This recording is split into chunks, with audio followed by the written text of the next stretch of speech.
Exodus chapter 3. Now Moses kept the flock of Jethro, his father-in-law, the priest of Midian.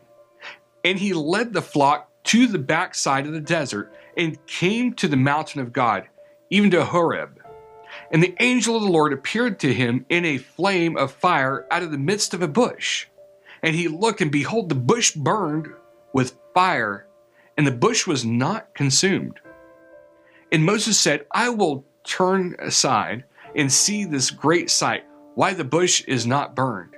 And when the Lord saw that he turned aside to see, God called him out of the midst of the bush and said, Moses, Moses. And he said, Here am I.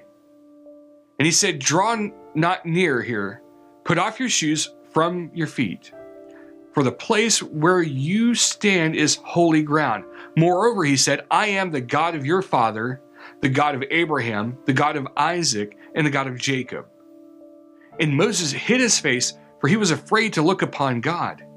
And the Lord said, I have surely seen the affliction of my people which are in Egypt, and have heard their cry by reason of their taskmasters, for I know their sorrows, and I am come down to deliver them out of the hand of the Egyptians, and to bring them up out of that land to a good land, and to a land flowing with milk and honey, to the place of the Canaanites, and the Hittites, and the Amorites, and the Perizzites, and the Hivites, and the Jebusites. Now, therefore, behold, the cry of the children of Israel is come to me, and I have also seen the oppression wherewith the Egyptians oppress them. Come now, therefore, and I will send you to Pharaoh, that you may bring forth my people, the children of Israel, out of Egypt. And Moses said to God, Who am I, that I should go to Pharaoh, and that I should bring forth the children of Israel out of Egypt? And he said, Certainly I will be with you, and this shall be a token to you that I have sent you. When you have brought forth the people out of Egypt, you shall serve God upon this mountain. And Moses said to God, Behold, when I come to the children of Israel, and shall say to them, The God of your fathers has sent me to you. And they shall say to me, What is his name? What shall I say to them? And God said to Moses, I am that I am. And he said, Thus shall you say to the children of Israel, I am has sent me to you. And God said moreover to Moses, Thus shall you say to the children of Israel, The Lord God of your fathers, the God of Abraham, the God of Isaac, and the God of Jacob has sent me to you. This is my name forever, and this is my memorial to all generations.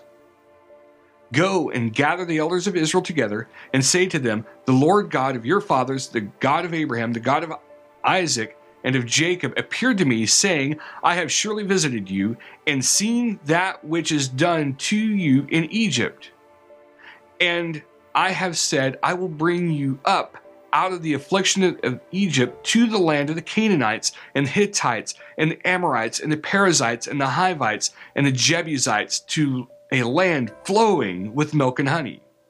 And they shall hearken to your voice, and you shall come, you and the elders of Israel, to the king of Egypt, and you shall say to him, The Lord God of the Hebrews has met with us, and now let us go, we beseech you, 3 days' journey into the wilderness, that we may sacrifice to the Lord our God.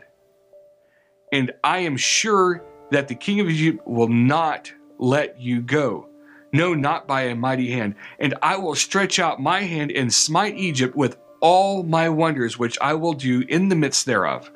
And after that he will let you go. And I will give this person favor in the sight of the Egyptians, and it shall come to pass that when you go, you shall not go empty, but every woman shall borrow of her neighbor and of her that sojourns in her house jewels of silver and jewels of gold, and raiment, and you shall put them upon your sons and upon your daughters, and you shall spoil the Egyptians.